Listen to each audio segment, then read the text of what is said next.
tiap pagi mantengin jam 9, cari list rumors. Dia tuh disebut sebagai day trader atau mungkin hourly trades gitu.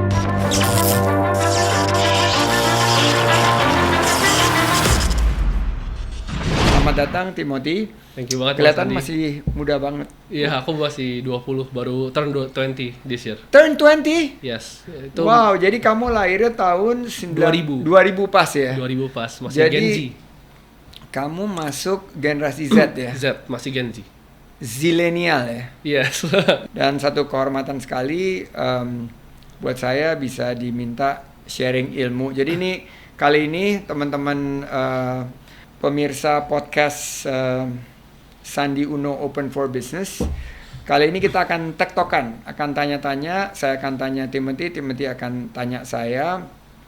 Karena saya ini sangat impress ya sama Timothy. Belum kenal, tapi ini mungkin cara baru ya. Di era baru, kenalan dengan TikTokan, dengan posting TikTok yang luar biasa ya. Langsung memberanikan diri mendapatkan ilmu. Tapi ini kira-kira adaptasi model baru. Dulu saya dapatkan ilmu dari Pak William Suryajaya, dari Om Lim, dari Pak Dahlan Iskan, dari banyak Om Eka Cipta Wijaya waktu itu dengan begitu sulitnya layernya, minta ketemunya harus lewat sebelum sekretarisnya, harus lewat eksekutifnya, dan harus berbulan-bulan minta waktu. Akhirnya dapat kesempatan ketemu Om Eka Cipta, pendiri Sinarmas, ketemu Om Lim waktu itu yang bawa saya, Pak Henry Pribadi, ketemu Pak Antoni Salim yang bawa waktu itu teman-teman dari BCA waktu itu, dan kali ini Timothy itu nemuin saya, ini era baru pakai TikTok gitu. Ya. It's amazing menurut saya. Yes. Dan ya memang kalau kita lihat time has changed, tapi the essence has not changed. Yes.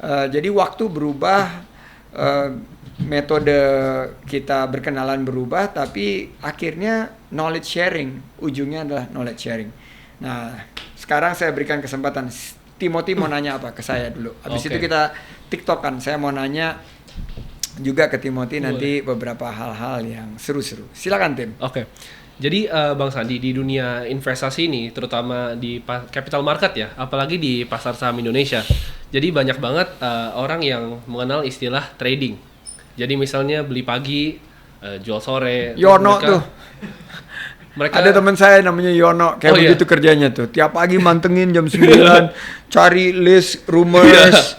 Dia tuh disebut sebagai day trader atau mungkin hourly trades gitu. Gitu ya maksudnya. Iya. Kalau itu menurut Bang Sandi sendiri, apakah kan ada yang bisa bilang tuh bisa sebulan tuh 20%, lalu mereka jual ibaratnya grup berbayar, jadi kasih sinyal-sinyal ke orang, kan banyak banget sekarang kayak gitu. Pandangan Bang Sandi itu seperti kayak gitu bagaimana? Apakah memang bisa return tuh 20% gitu per bulan? Possibly, menurut saya. Dan di market atau di ekonomi yang jauh lebih mature juga banyak day trader seperti itu. Dan itu sekarang udah lebih canggih, udah ada artificial intelligence, dan udah ada program trading. Di zaman saya dulu namanya program trading, pakai complex mathematical models. Mereka nyiapin salah satu program yang bisa mengartikulasikan mana stok yang ada di posisi overbought atau oversold. Dan mereka bisa develop strategi, bisa short sell, bisa long buy, dan lain sebagainya. Dan itu salah satu strategi dari investasi. Jadi bisa aja. Tapi if you ask me, I'm not that kind of investors. Karena waktu dulu saya masih kerja di dealing room, I could do that. Karena I watch the screen all the time. Minute ke minute gitu loh. All the time. Cuman break.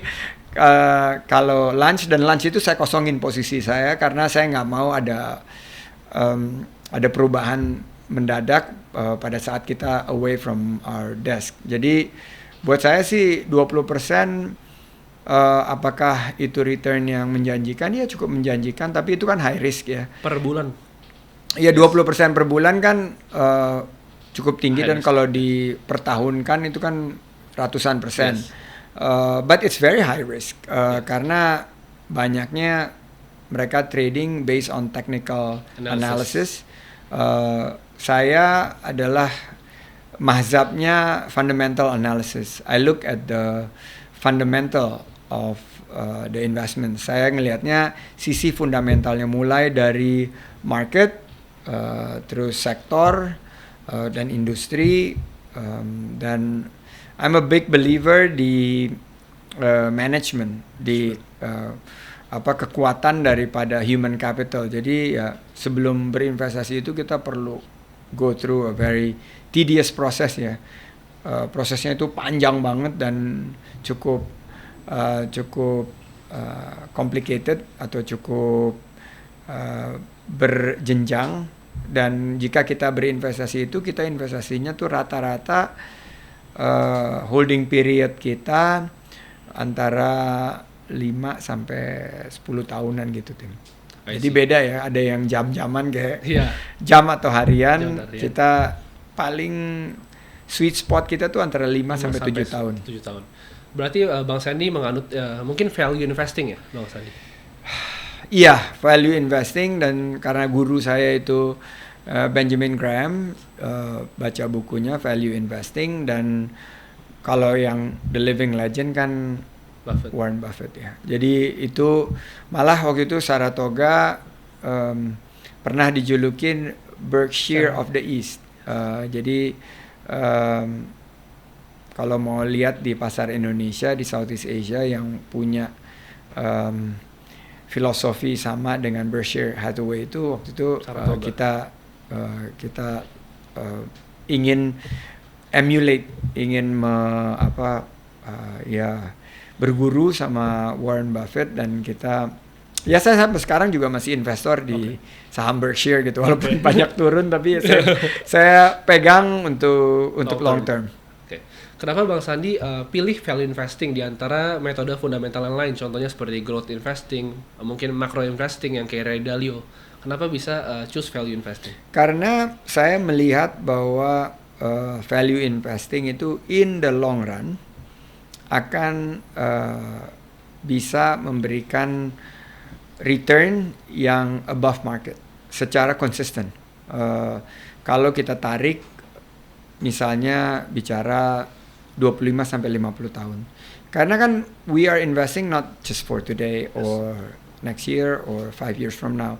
Saya membangun grup investasi saya ini is for sustainable future.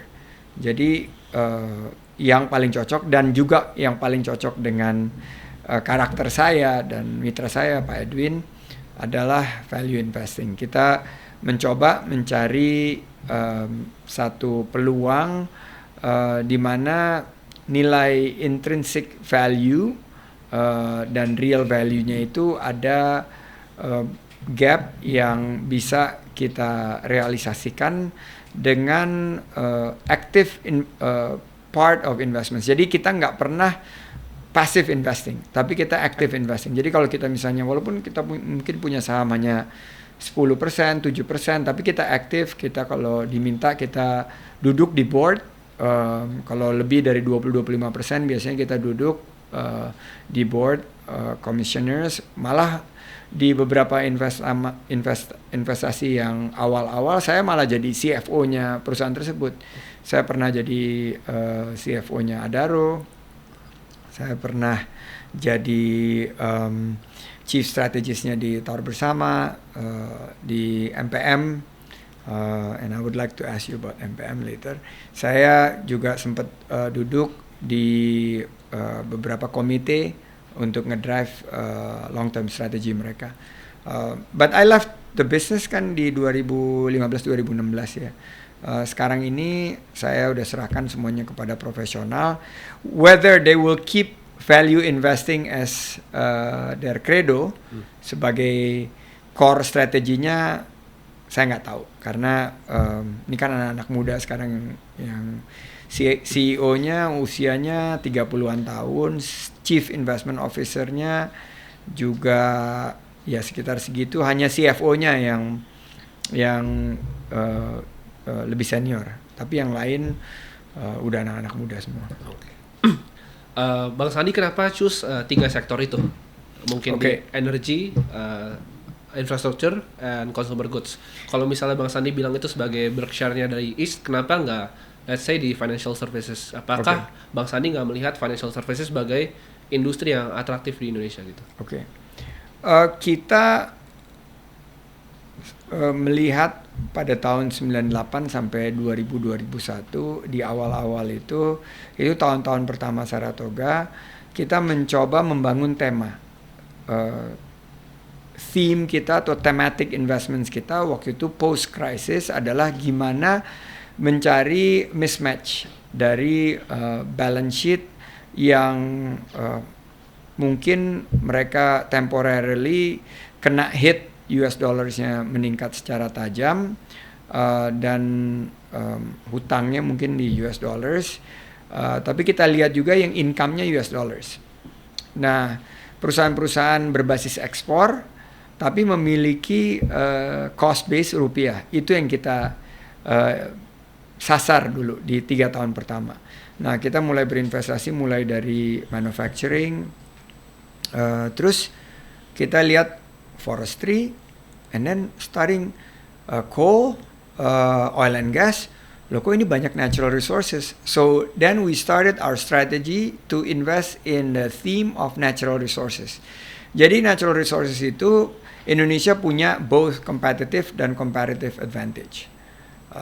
Dan kita akhirnya we got a lot of deal flows, a lot of opportunities. Banyak yang nawarin investasi, dan kita banyak membidik investasi-investasi di batu bara, di oil and gas, kelapa sawit, kita juga ke forestry products, kita ngelihat investasi juga di beberapa bidang yang berkaitan dengan natural resources, termasuk emas juga pada saat itu.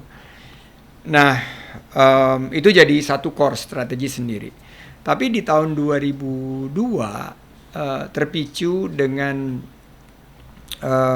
restrukturisasi di bidang telco. Jadi waktu itu telco ada beberapa proyek-proyek yang menarik gitu loh, karena waktu itu Telkomsel pemilik Belandanya mau jual, akhirnya dibeli oleh Singtel. Terus Indosat juga mau dijual sebagian sahamnya, akhirnya waktu itu dibeli oleh STT Telemedia, dibeli oleh Singapura. By the way, you were just 3 years old by then, but you will read the history. I'm ceritain sedikit history. Dan waktu itu Excelcom later on dibeli akhirnya sama Telkom Malaysia. Nah, kita gagal masuk ke dalam operatorship itu, tapi kita masuk ke fixed line.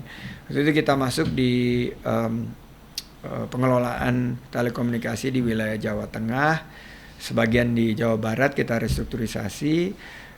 Terus kita ngelihat apa ya yang bisa masuk ke sektor telco, tapi yang akan mendapatkan dampak positif dari perkembangan sektor telco ini, yang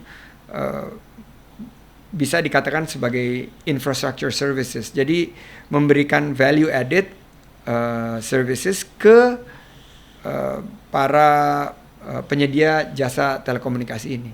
Ya udah, waktu itu yang kita kepikiran adalah membangun telecommunication tower bersama dengan manajemen team.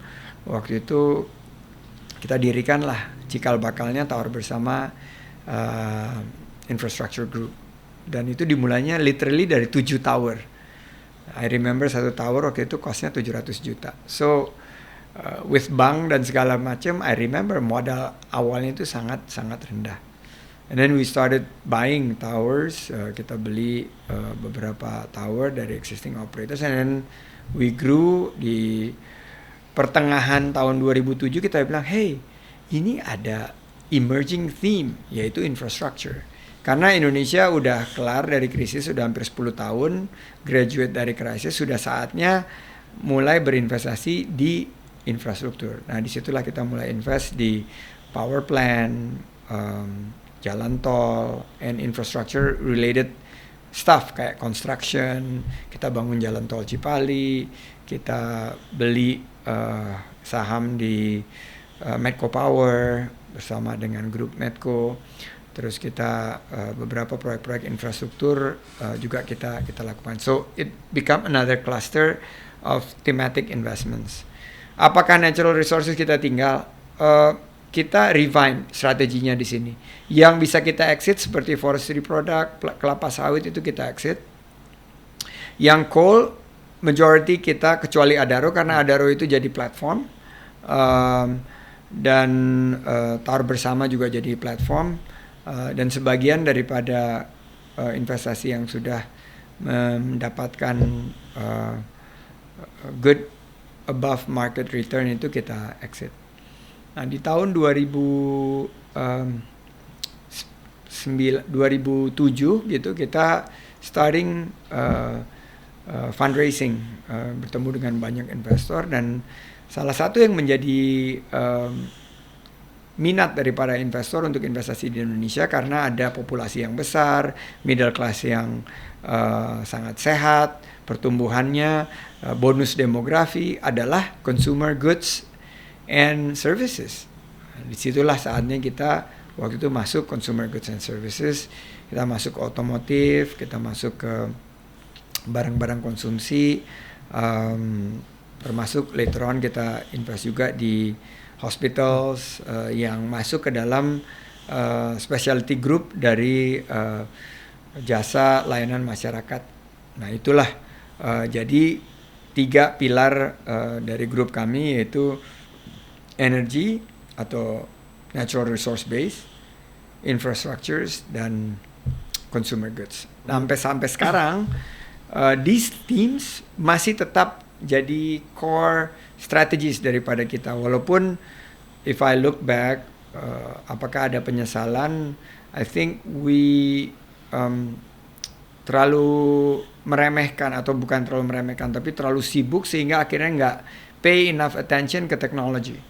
Karena kita awalnya sebetulnya tahun 2007 kita udah mulai investasi di teknologi, tapi kita karena sibuk dengan 3 core strategies ini, kita nggak deploy enough attention ke teknologi. Sekarang gini baru kita mulai berinvestasi dengan digital, pendekatan digital gitu, dengan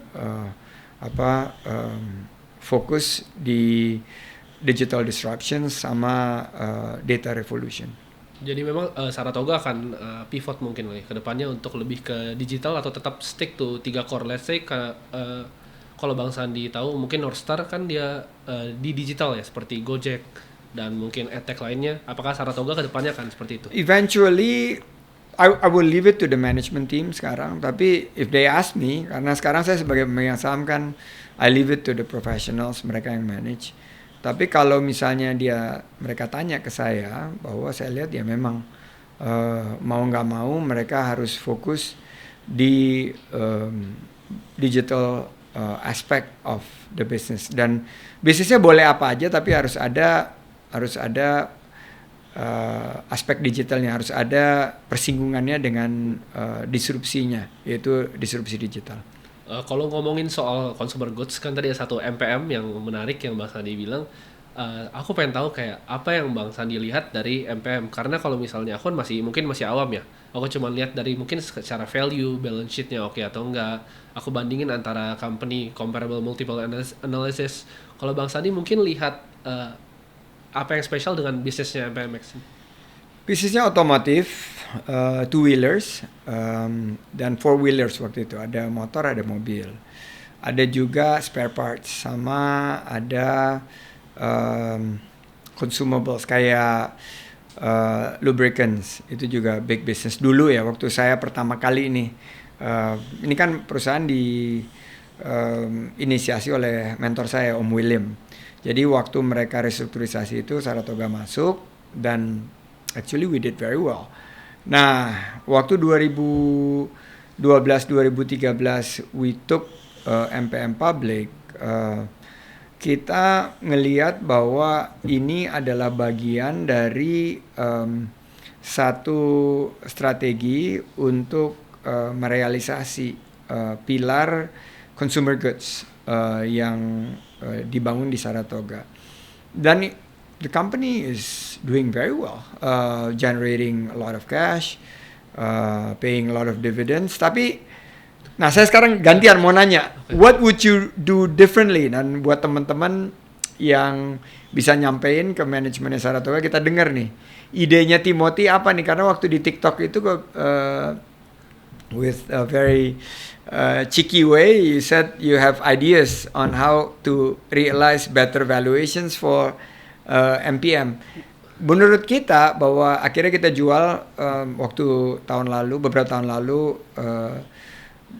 yaitu Federal Oil kita jual, terus kita dapat cash banyak banget, terus kita bayarin utang. Ini company kan hampir nggak punya utang dan tiap tahun memiliki penghasilan yang luar biasa gitu.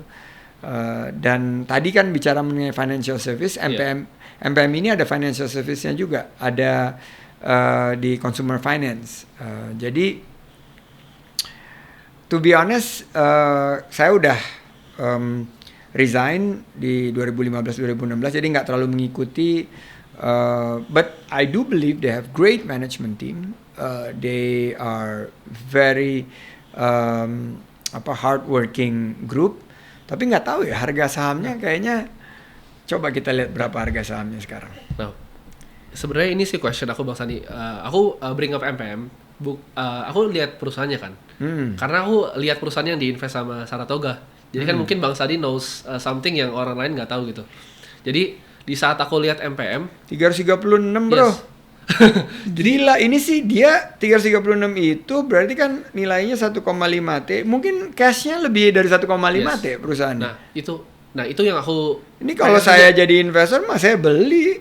Beli banget gitu loh. Tapi ya nggak tahu gimana. Actually MPM waktu itu mau beli Bang Sandi.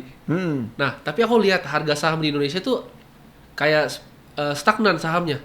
Selama dari Bang Sandi bawa IPO di 2013 ya kalau nggak salah. Iya, turun terus. Nah itu sahamnya turun terus. Jadi apakah kalau misalnya Saratoga melihat saham yang turun terus, contohnya seperti Warren Buffett mungkin di Kraft Heinz-nya, dia lihat itu kan mungkin sebagai investasi yang salah, lalu dia cut lumayan besar portionnya dari total portfolio.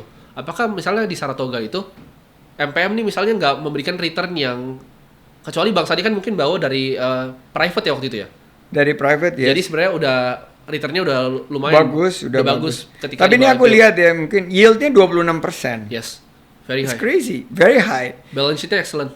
Balance sheetnya excellent, earning per share-nya bagus. Value-nya juga, intrinsic value-nya juga jauh di atas. Intrinsic value-nya jauh. Ya, kalau kita karena Saratoga sekarang punya 50% lebih, akan dapat keuntungan dari segi konsolidasi, financial consolidation. Mungkin saya lihat teman-teman di Saratoga nggak melihat necessity untuk realize value, tapi kan buat pemegang saham publik kan pasti tentunya pengen ada action kan gitu loh. What would you do differently? Kalau misalnya aku malah pengen bertanya ke Bang Sandi, kenapa bisa nggak naik gitu harga sahamnya? Padahal kalau secara Benjamin Graham value investing itu udah under value. MPM, misalnya contoh Saratoganya sendiri. Saratoga juga under value banget. Saratoganya tuh under value banget, baru naik nih belakangan ini kan mungkin 1 bulan terakhir ini. Yeah. Tapi let's say kita sederhana aja, misalnya PE ratio-nya Saratoga itu di 1 gitu kan. Iya. Yeah. Return on equity-nya tinggi. MPM juga kalau nggak salah aku baca yang untuk TikTok itu waktu itu kuartal 1 kayaknya, bukan yang kuartal 2. Di sekitar 10 ya. Jadi manajemennya efektif gitu loh, return on assetnya, return on equity-nya. Tapi kenapa sahamnya nggak naik? Itu yang aku pengen tanyain sebenarnya ke Bang Sandi. Dan mungkin ya, I would be biased karena saya kan pemegang saham di 2 perusahaan tersebut. Tapi menurut saya ada satu yang tidak terdistribusi dengan baik, yaitu maybe investors. Kalau Saratoga, I know because nggak liquid. Kenapa orang takut? Karena nggak liquid. It will take some time untuk mereka bisa attract investors, institutional investors, kalau mereka punya trading volume. Tapi kan kalau MPM itu sebetulnya sangat, kalau misalnya kita invest dari segi dividend yield-nya tinggi, dari balance sheet-nya bagus, manajemennya kuat, menurut saya mungkin investors education-nya aja yang belum dapat gitu loh, sama outlook mereka terhadap core bisnisnya MPM yaitu otomotif. Dengan sekarang kan otomotif mungkin adanya pandemi, dengan adanya slowdown in economy, mungkin itu yang jadi the biggest fear dari para investor. Itu sih I'm guessing gitu loh. Nah, karena aku kan belajar memang value investing. Jadi aku melihat kalau misalnya yang kayak gitu tuh aneh. Jadi apakah di Indonesia tuh harus ada alasannya gitu untuk naik? Contohnya barusan ini, misalnya sahamnya BRI Syariah. Mungkin secara fundamentals nggak begitu baik, tapi karena ada rumor gitu kan, orang hype, lalu sahamnya naik tinggi banget. Sedangkan MPM yang ibaratnya kita old school valuation, kayak intrinsic value masih jauh banget di atas. Aku sempat mau beli bang waktu itu actually. Aku udah analisa ini saham under value, benar-benar excellent balance sheet, even hutangnya hampir nggak ada gitu loh.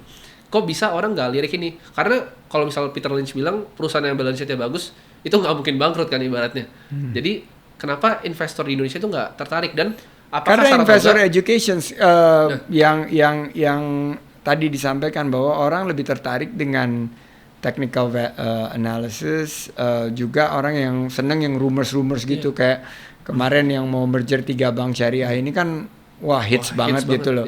Jadi BRI Syariahnya juga naik.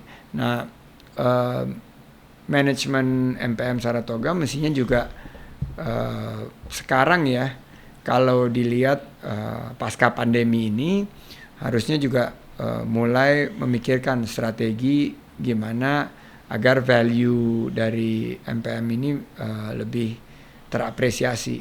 That's my opinion. Kalau misalnya aku pegang saham, misalnya let's say aku buy MPM nih di tahun let's say 2014, lalu sahamnya malah turun terus, stagnan, turun terus, nggak naik-naik.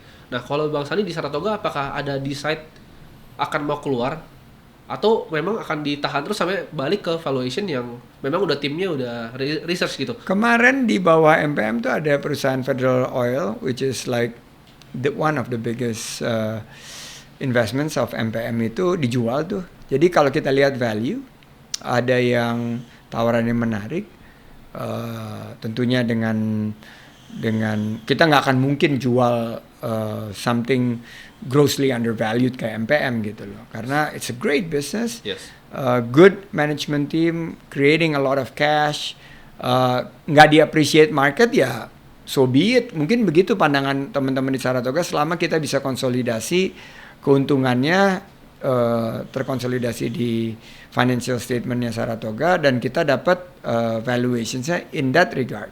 Nah, kedepannya seperti apa?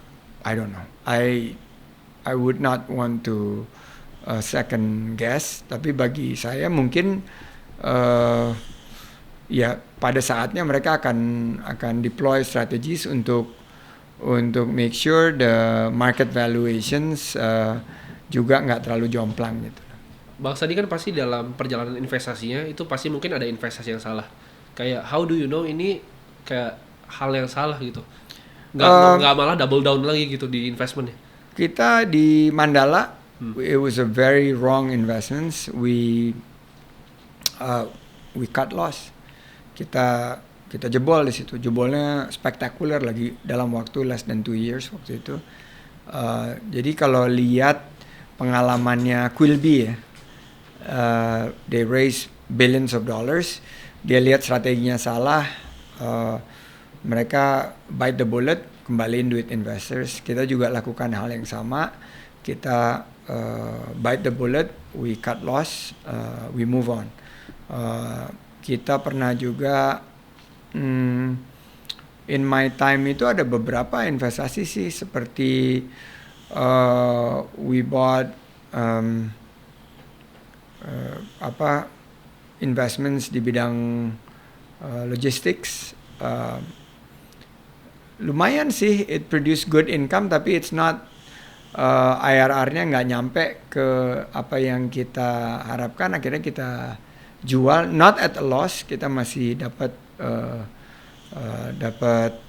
good multiple of invested capital, dan buat saya sih ya, you win some, you lose some, I guess. Tapi gimana caranya you make a good decisions based on data, dan what you are doing is value creation. Itu yang kita harapkan dari setiap investasi kita. Soalnya aku juga pernah mengalami hal yang sama. Kayak misalnya 2 tahun lalu pas aku umur 18, aku invest kayak di salah satu company, Panin Financial. Aku lihat excellent gitu loh, undervalue. Panin Financial? Iya, Panin Financial. Undervalue secara valuation, intrinsic value-nya jauh di atas, malah turun setengah harga sahamnya. Jadi akhirnya aku cut loss, dan itu merupakan cut loss pertama yang besar yang aku lakukan. Jadi aku kayak, gimana caranya Bang Sandi when to know to quit gitu? Nggak malah double down lagi. Karena kita active investing, we know because we are part of the management team. When you invest in the stock market, then you're not investing you're not actively investing, you're just passive investments. Cuman dapat informasinya dari management from third party knowledge dan lain sebagainya. Harus mereka-reka. Tapi kalau kita bagian daripada itu, kita understand the business, kita tahu value-nya, kita tahu when actually we made a mistake, kayak waktu di airlines we made a big mistake, atau we are walking into some major problem kayak refinery business. It was generating good cash flow, very good profit, tapi slowly it is a very highly regulated business, dan begitu regulasinya berubah, politiknya berubah, ya selesai juga kita.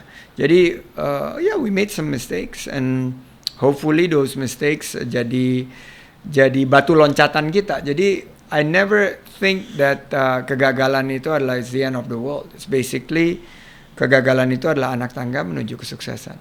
Okay.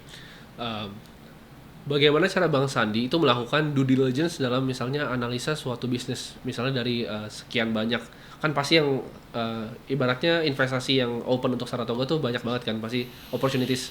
Gimana caranya Bang Sandi misal boils down dari 200 gitu sampai ke satu investment, gimana caranya lakuin due diligence itu? Jadi di puncak aktivitas investasi yang waktu itu saya masih CEO, kita dapat 1 tahun itu 145 what we call opportunities. Yes. Jadi kita masukkan ke dalam satu metode namanya deal pipeline. Jadi ini yang masuk ke deal pipeline. Dari 145 itu 50% lah, typically 50% made it to our weekly discussions. Nah, setelah 50% masuk ke weekly discussion itu sekitar 70 kan, sekitar 50% dari yang 70 itu sekitar 30-35 go into desktop analysis. Jadi desktopnya dicek, ini cek, and out of the 35 sekitar 40-50% go into what we call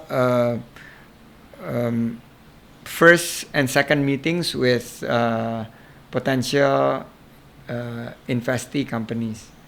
Jadi itu biasanya saya atau yang senior ketemu. Jadi saya ketemu setahun itu mungkin 15 sampai 17. Dan dari 15 sampai 17 itu yang made it to due diligence itu setengahnya juga. Jadi sekitar 7 sampai 8. Dan yang dari due diligence itu typically we make setengahnya juga. 3 sampai 4 investments. Jadi di dalam a fund of let's say a 10-year fund, dan kita kan juga ada permanent capital kan. Kita ada fund waktu zaman saya masih memimpin Saratoga itu ada yang private equity fund, ada yang permanent capital. Yang private equity fund itu di 5 tahun pertama itu we make sekitar 10 sampai 12 investment. So kalau 3 sampai 4 investment per tahun, ya 3 sampai 4 tahun kita udah selesai berinvestasi. Kita due diligence, kita really go hard on the integrity of management. Human capital itu buat kita non-negotiable.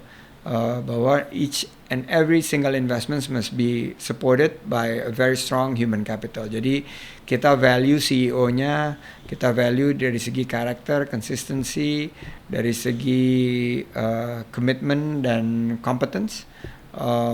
Kita value banget tadi saya ngomong integrity, kita value business plan-nya karena kita udah tentuin kan bracketnya kan mereka adalah bagian dari natural resources. Kita coba cari sinerginya di mana.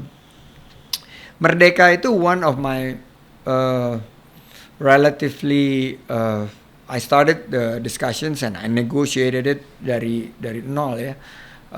Itu you know I would call one of our better and probably one of the most successful investments I ever made. Itu juga mulanya kayak gitu. Kita langsung due diligence, we hire the top gold experts, engineer, geologist, kita do site visits, kita invest a lot of time and resources, bayar konsultan untuk make sure cadangannya cukup dan make sure manajemennya ngerti business plan ke depannya. Jadi dari situ kita tahu banget, oke, ini value-nya segini nih. Kita bisa dapatkan dengan harga segini. Kalau kita kerja dengan sinergi yang baik, kita bisa dapatkan value segini, IRR-nya sekitar segini. Nah, itulah yang akhirnya mendorong kita untuk finally make the investments. Jadi prosesnya nggak typical proses di investasi itu dari pertama sampai akhirnya you write the check itu sekitar 6 sampai 9 bulan. Bang Sandi tadi mention soal management. Gimana kita sebagai public investors yang kita kan bukan activist investors, gimana cara kita bisa tahu good management dari company? From publicly available informations, and menurut saya yang paling cocok untuk kita gunakan adalah track record, market track record, and buat kita biasanya track record itu konsisten. Kalau orang punya integrity, kalau orang punya karakter, mereka akan mendahulukan kepentingan pemegang saham publik, dan biasanya kita menilai dari GCG-nya, dari transparency, dari accountability, dari responsibility-nya, dari independence-nya, karena kan mesti ada dua layer tuh, layer owner, apakah nyampur tuh kepentingan owner sama kepentingan perusahaan. Kan biasanya digunakan perusahaan itu untuk menjadi sapi perahnya owner kan. Itu yang kita coba hindari, dan fairness. Akhirnya kan you need to treat your public shareholders as fairly as possible gitu loh. Jadi itulah yang saya nilai jika sekarang nih saya berinvestasi. Saya kan juga investasi sekarang walaupun nggak di local market ya. Investasi lebih banyak di luar market. Jadi I look at, misalnya I invest in Apple, it's because I see Tim Cook as a great CEO. Mungkin dia nggak punya kekuatan inovasi seperti atau kekuatan entrepreneurial capability seperti Steve Jobs, tapi Tim compare to CEO lain ya, dia mungkin one of the very best this world has to offer. Kalau kita invest juga di Berkshire Hathaway, karena saya yakin tentang gimana Warren Buffett and his management team, walaupun dia udah lanjut usia ya, dia tapi very sharp. I think I don't own shares di Netflix. I own some shares sebagai portfolio investing ya di Google, because I'm very impressed with Google, dan Elon Musk, Tesla itu juga karena he has a consistent track record. Dia produce amazingly great innovations and SpaceX, Tesla dan lain sebagainya. Jadi good product, breakthrough innovations, those type of track records yang kita mesti lihat. Nah, kerucutin sekarang ke Indonesianya. Kita cari nih siapa nih Microsoftnya di sini. Belum ada. Ya kalau belum ada cari yang bakal jadi seperti itu. Tapi kan kita sekarang udah ada unicorn nih. Tokopedia nih mau IPO kan? Tokopedia kemarin Temasek baru invest lagi. Gojek, Bukalapak, Traveloka. Kita dorong mereka untuk IPO di sini karena those are multi-billion dollar companies, if not decacorn ya, udah di atas 10 billion mungkin. Baru Gojek ya mungkin ya, decacorn. Kalau Tokopedia around 7 I think. I'm not too familiar, tapi kalau nggak salah sih these companies are amazing companies dan pada saatnya nanti akan mungkin menjadi jawaban kita terhadap the tech space di sini compared to other developed market. Berarti Bang Sandi strategi investasi itu long only ya? Bang Sandi nggak pernah ada short sell, nggak pernah options? Nggak ada. Kita sekali. Options di awal-awal kita melakukan options karena kita nggak punya uang. We do options when we didn't have the resources. Jadi kita ambil options to a few of the restructuring situations yang kita kerjakan. Kita minta opsi bisa subscribe 10-20% pada saat valuasi tertentu. Tapi setelah kita punya capital, punya resources, kita nggak ambil option. Kita langsung mengambil posisi di perusahaan tersebut. Berarti long only equity dong? We are long only equity. We don't invest the anything without equity link. Bang Sandi mungkin ada tips nggak dalam valuing a good company? Gimana caranya Bang Sandi ngeliat, kayak misalnya tadi kan ada checklistnya tuh. Apa aja checklist ibaratnya buat investor awam seperti saya yang harus di checklist dulu nih awal-awal nih. First, it has to be people. There are people behind numbers kan. When you look at numbers, saya akan research orangnya. I will want to know what's his sports. What's his sports team? Why does he like that sports team? Saya pengen tahu dia suka makan apa, olahraganya dia apa. Saya pengen tahu dia ulang tahunnya kapan, teman-temannya siapa aja. Jadi kalau saya mau bermitra itu, saya pengen tahu banget the top guy dan mungkin few of his senior leadership team. Itu satu. Itu pokoknya I need to get comfortable. Nggak boleh ada berita-berita yang nggak enak tentang mereka lah. Karena kan kita investing money, not only our money, people's money are interested in us gitu loh. Jadi kita mesti benar-benar do a thorough background check. Setelah itu adalah industrinya. Jadi sebelum kepada financial statement kita lihat industrinya dulu, sektornya dulu. Jadi kita really get familiar with the sectors.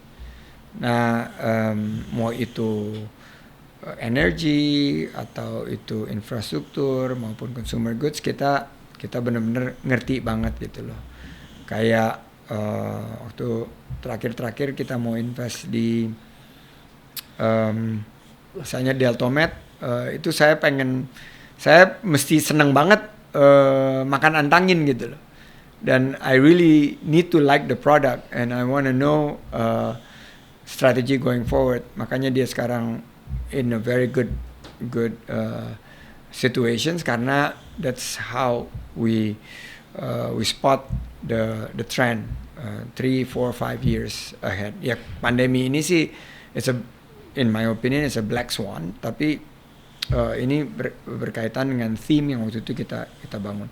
Setelah industri baru masuk ke teknis. Tim financial cek finance-nya, tim legal cek legalnya, tim resiko cek resikonya, tim marketing cek marketingnya, tim distribusi cek distribusinya. What do you apa yang Bang Sandi paling lihat di dalam financials-nya, let's say?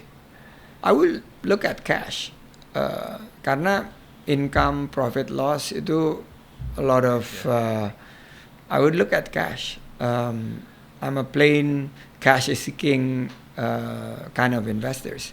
Saya ngelihat cash, berapa mereka bisa generate cash, dan gimana mereka mengoptimalisasi dan mengutilisasi cash mereka. Ada key metrics yang Bang Sandi lihat nggak? Contohnya seperti mungkin EBITDA, free cash flow. EBITDA dulu, walaupun terus di ujung-ujung 2015 itu orang bilang you're too old fashioned, people don't look at EBITDA anymore. Karena dulu EBITDA negatif juga orang hajar aja gitu. Tapi ternyata sekarang terbukti tuh, kembali lagi ke EBITDA positif. Jadi we look at EBITDA karena EBITDA itu is earning before interest, tax, depreciations and amortizations. Guys, kalau pembicaraan ini sangat jelimet karena Timothy nanyanya juga jelimet, tapi ini memang specific knowledge that I know very well gitu loh. Jadi EBITDA itu merepresent cash flow sebetulnya. Jadi earning sebelum atau keuntungan sebelum bunga, tax dan depresiasi. Bunga, pajak dan depresiasi. Berarti itu true cash yang di-generate oleh perusahaan dari operasinya. Bukan dari pinjaman, bukan dari investasi, bukan dari pengelolaan rekayasa keuangan. Nah, itulah cash flow from operation itu yang saya plototin banget kalau saya investasi. Berarti pertama cek balance sheet-nya, cash-nya dulu. Iya. Kemudian Bang Sandi mungkin lihat matrix seperti EBITDA berarti. Ya, EBITDA dulu baru cash-nya. Karena dulu. cash itu kan bisa Beragam. fungible kan, bisa. Tapi EBITDA-nya dulu, dan itu saya bedah benar. Kita pengen tahu apa yang drive revenue, gimana cara nagihnya, kapan masuk ke account-nya,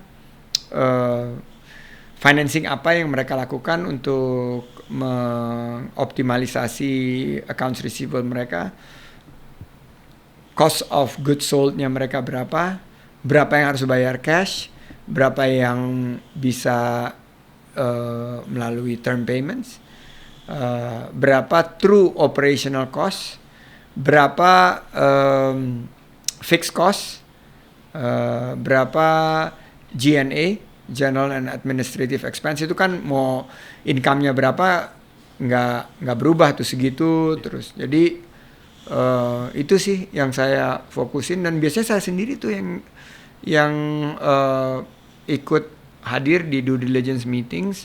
Walaupun kesini-sininya itu modeling saya udah nggak ngerjain, tapi sampai tahun 2007-2008 saya masih do financial modeling, dan masih waktu saat itu masih ya di saat itu ya kita masih pakai Excel yang ya masih versi jadul lah. Sekarang kan udah canggih banget. Kalau dulu kita masih pakai toggle, modelnya itu bisa 20 lembar gitu loh. Sekarang ini bisa dikompres dan sangat efisien ya saya lihat model-model yang zaman sekarang. Kalau itu kan mungkin proses untuk boils down investasinya. Kalau untuk portfolio management sendiri, Bang Sandi itu melihat diversifikasi itu kayak gimana? Karena aku lihat ada dua pandangan nih terhadap diversifikasi. Ada yang kayak misalnya let's say Bill Ackman yang nggak pernah diversify. Charlie Munger juga portonya cuma 2 isinya kan, Bank of America sama Wells Fargo. Nah, Bang Sandi itu punya pandangan apa? Karena aku pribadi cuma own 7 stocks actually. I believe that smart investors will diversify himself. Kenapa? Ini my personal opinion ya, nggak ada hubungannya, dan ini mesti dikasih disclaimer. Kenapa Saratoga itu juga nggak terlalu hits di antara para institutional investors? Karena mereka ngelihat Saratoga melakukan diversifikasi. Jadi cyclicalnya seperti kayak natural resources kan cyclical. Contoh Adaro mungkin. Ya, Adaro dipasangin sama infrastructure yang stable. Mereka nggak mau, mereka mau karena mereka berinvestasi juga dengan menggunakan dana pihak ketiga, dan mereka charge management fees. Mereka mau melakukan diversifikasi sendiri. Nah itulah yang berbedanya. Saya percaya karena saya pemiliknya, saya ingin ada diversifikasi. Kenapa? If nggak ada Saratoga, I rather own Adaro directly as a personal atau tawar bersama directly. Tapi kan I'm building a business. Saratoga itu is a business for sustainable futures. Buat saya bahwa Saratoga does bring in value. Nah sampai saat ini memang belum, karena kita kalau dilihat kan discount to NAV-nya gede banget, 50% lebih. Oh iya. Zaman saya tuh 50%. Jadi if you buy Saratoga dengan harga sekarang, the net assets value-nya itu mungkin 2-3 kali lipat dari situ. Jadi sebetulnya if you buy and just sit aja for 20-30 years, you will get the dividend, you will get the value. Tapi kan orang nggak mau kayak gitu kan. Maunya they want to take some actions. Dia nggak mau nunggu dividen, atau dia belinya pas dividennya mau dibayar, gitu kan modelnya. Tapi you already can see bahwa Saratoga semenjak gue public udah hampir 10 tahun kan tiap tahun bayar dividen. Misalnya bukan Saratoga deh, misalnya Bang Sandi sendiri yang portfolio pribadi misalnya, untuk let's say yang company yang di luar seperti yang tadi Apple, Google, Bang Sandi diversifikasi nggak sih atau enggak? Diversifikasi.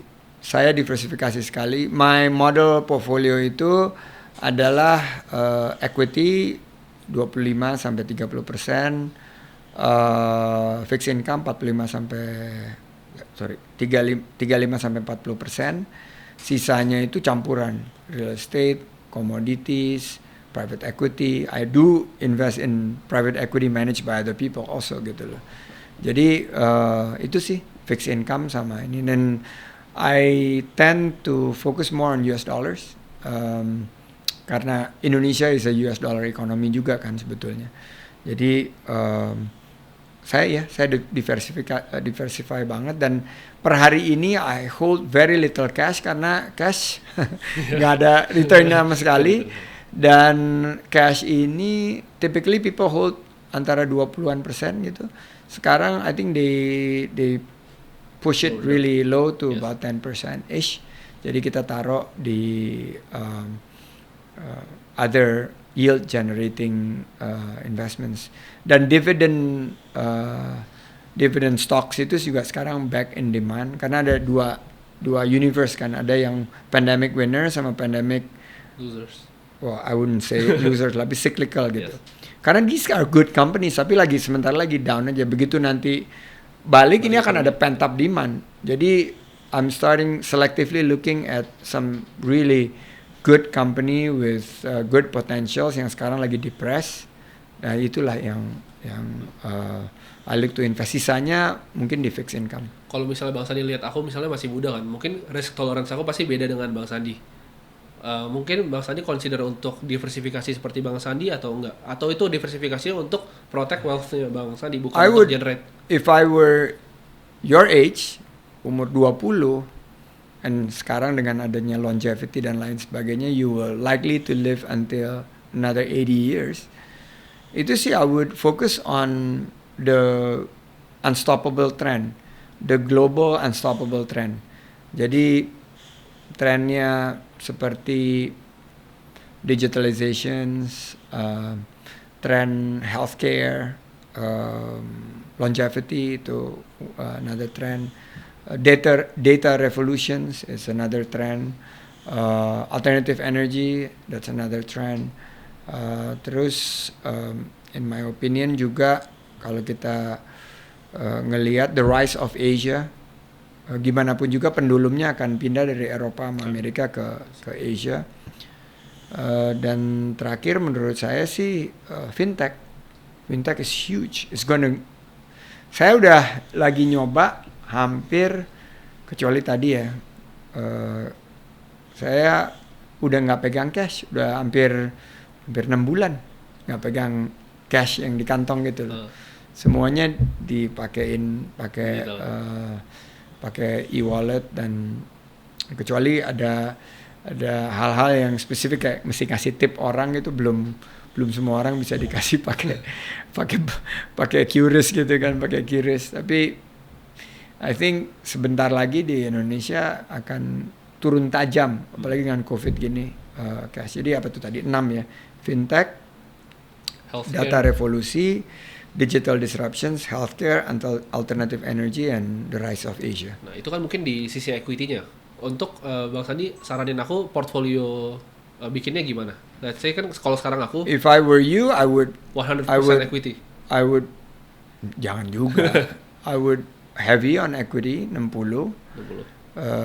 Mungkin 10% real estate, 20% fixed income, dan 10% cash. You need cash buat kebutuhan mendadak kan. Jadi kalau misalnya ada keperluan mendadak ya you need cash. Okay. I would go 60, 60, 20, 10, 10. Okay. I see. 10 itu ya real estate atau alternative investment including gold. Karena gold I really like gold dari dulu. I really like gold. Kenapa? Karena it's a sure bet against inflation kan. Yes. I actually own gold about 5% of my portfolio. Bang Sandi setuju nggak kalau cash is trash berarti? Cash is trash? Yeah. Enggak, karena cash itu kita perlu juga. We need cash. Tiba-tiba misalnya knock on wood ada yang sakit, we need cash. Mesti bayar. I'm also big on insurance. Jadi sebetulnya part of my cash is actually attributable also to insurance. Jadi kebutuhan mendadak itu kan selalu ada. Jadi I still keep for rainy days. Kenapa? Karena I was young, 28 years old. My monthly income waktu itu $10,000, 8 sampai $10,000. I went 100% equity. Begitu financial crisis, I don't have money in my bank account and I almost went bankrupt karena my investment was on margin basis gitu loh.